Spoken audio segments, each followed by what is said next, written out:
The patch notes have landed, everyone, and a lot of you are going to be really happy with these changes, and some of you are going to be fairly unhappy with these changes. Let's dive in and read it start to finish and see everything that's being updated. So, the new Battle for Olympus free-for-all deathmatch mode has dropped. In this free-for-all deathmatch mode, battle for the throne of Olympus as 7 powerful gods and monsters from Greek mythology, each with a unique divine power that kicks in when they use their ultimate ability.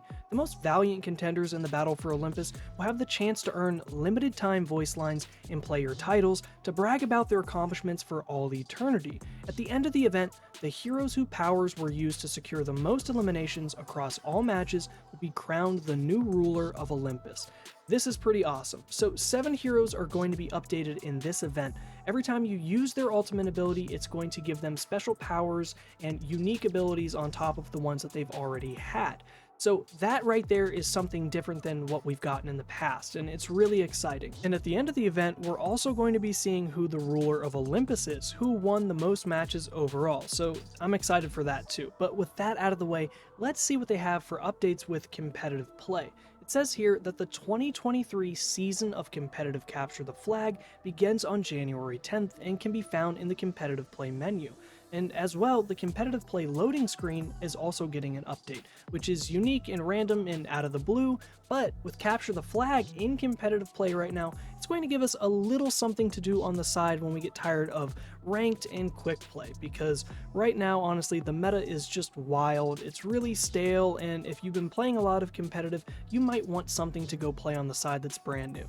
So at the same time, you're also going to be earning rewards in competitive play for golden guns if that's your thing, so that's there and that's exciting. But now let's move on to the actual patch notes. We're going to start at the top here with Junker Queen, and first we're going to take a look at her Adrenaline Rush, which now heals for the remaining wound damage when an enemy dies with wounds on them. So if you wound an enemy and you're getting health back, but you kill them or your teammates kill them, you're going to get that health back that you originally had on them that you wounded them with, even though they're dead, which is great because Junker Queen's going to be able to stay alive longer.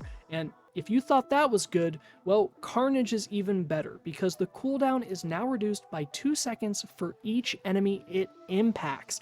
That is wild. So if you hit 2 enemies with it, you're going to get a 4-second reduction on Carnage. She is going to be a melee brawler now. So Carnage is going to be deadly. The more people that it hits, the more powerful it's going to become because she's going to be able to use it over and over again. So I'd really watch out for this. Junker Queen is going to become viable just because of this. Okay, let's take a look at her Jagged Blade. This is where things get a little wild. So the thrown impact damage reduced from 80 to 50. So that is a solid nerf right there. So it's only going to do 50 damage, not 80.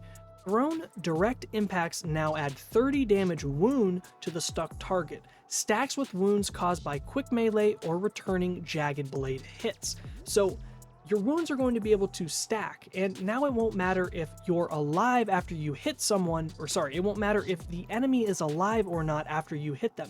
You're going to get that stuff back, you're going to get that health back over time, even if those guys are dead. So if you jump into a team, you deal a bunch of damage, you take 3 of them out, let's say, you're still going to get those heals that you deserve because you landed those hits. This is going to keep Junker Queen alive and in play longer. Specifically, she's going to be able to battle and tank up with Orisa. She's going to be able to fight Orisa. Orisa is really beefy, she can stay alive for a long time, and this is how Junker Queen is going to get into the fray and stay alive longer. It's really exciting, and I'm really wanting to jump in right now, use that awesome skin that we got at the end of the battle pass, and just play a crap ton of Junker Queen in competitive. That's what I'm about to do. Okay, for Zarya, I know a lot of you love Zarya. This is really good for her. This is an exciting buff. So her energy degeneration reduced from 2.2 to 2 per second. So yeah, it's a little bit of a buff. So she is going to, lose energy slower, which is good. You're going to be powered up longer because that's the problem with Zarya right now. I just don't think that she can stay powered up long enough to deal enough damage to just make an impact. And it says here, the second part of this is the delay before energy degeneration begins after gaining energy increased from 1 to 2 seconds. So overall, it's just going to take her longer to lose her power. She's going to have more uptime which is fantastic. These two tanks are going to be more in play. It's going to be trickier to see if Zarya is going to be, used a lot here, but Junker Queen definitely is going to be big. So we're going to have to do some testing with Zarya, and we'll talk about her later. Let's look at these two supports, because the last one, Moira, I can't believe it, she's getting a buff. But let's start with Brigitte. So the health for Brigitte on her shield is going up by 50. This is going to help her get into the fray, deal more damage, maybe with a crazy Junker Queen that's going to be playing right now. So I think Brigitte will be a little more playable. I think she needs a little more than this. I don't think that she's very viable right now, but with a little more shield and Junker Queen staying alive and having more heroes to play with like that, it's just going to be better for Brigitte overall. Okay, so Moira, dealing damage with Biotic Orb now restores a small amount of biotic energy.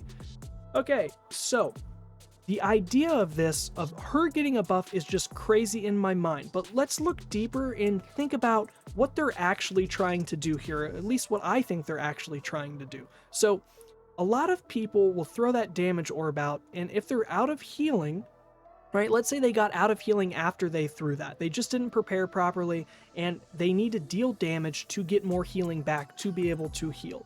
A lot of Moiras are out there dealing a crap ton of damage, but at the same time, it's a vital part of her kit to get back healing so that she can heal everyone. And at the same time, now, when you use the Biotic Orb, you're going to be able to get a little bit of this energy to heal, which is exciting, because if you want to throw that orb out and you're trying to focus on healing, you're going to have a little bit more uptime. And that's exciting in a healing section of Moira. Moira has issues with damage. She has issues at lower tier competitive play because she's just too powerful. She can just do too much with her damage, and this might mitigate that a little bit. It might make healers want to heal a little more because they're getting a little bit of their healing back from dealing damage all around. Because right now, it's just with her grasp. It's not with the Biotic Orb. But now this is going to change things up, and I think it's going to be a better look for Moira. I still think it's kind of crazy that she's getting a buff, but overall, these are the changes that we have to these four heroes, and we're just going to have to take what we can get. There's going to be some more updates later down the line. They did mention the Hog update is going to be coming in mid-January or at the end of January. So we're just going to have to wait for that, because that's another tank that really needs a switch up right now. And that's about all I have for you guys. I hope you enjoyed the video. Don't forget to like and subscribe. It really helps out the channel. And thank you guys so much. I'll catch you on the next one. Flash out.